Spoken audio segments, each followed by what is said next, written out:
राहुरी पोटनिवडणुकीच्या पार्श्वभूमीवर भाजपचे अधिकृत उमेदवार अक्षय कर्डिले यांच्या प्रचारार्थ पाथर्डी तालुक्यातील करंजी गावामध्ये आमदार मोनिका राजळे यांच्या उपस्थितीमध्ये भव्य प्रचार रॅली उत्साहात पार पडली आहे। करंजी येथील उत्तरेश्वर मंदिरामध्ये नारळ वाढवून रॅलीला सुरुवात करण्यात आली।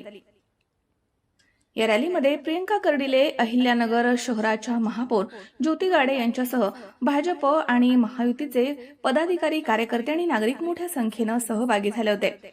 यावेळी बोलताना आमदार मोनिका राजळे यांनी जोरदार शब्दांमध्ये मतदारांना साथ घातली आहे। त्या म्हणाल्या की दिवंगत आमदार शिवाजीराव कर्डिले यांनी आपल्या गावावरती जीवापाड प्रेम केलं।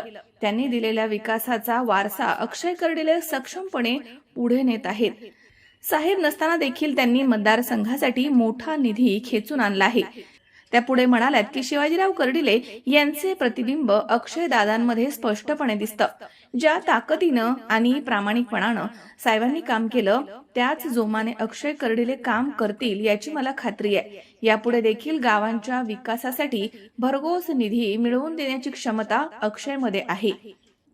मी एक मोठी बहीण म्हणून अक्षय कर्डिले यांच्या पाठीशी ठामपणे उभी आहे। 23 तारखेला पाथर्डी तालुक्यातील प्रत्येक मतदारानं अक्षय कर्डिले यांना विक्रमी मताधिक्यानं विजयी करण्याचा निर्धार केलाय, असा विश्वास देखील त्यांनी व्यक्त केला।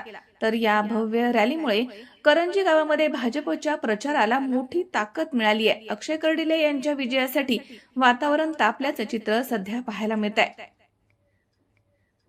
मनोज साळवे सह महेश दाने, सी 24 तास, राहुरी।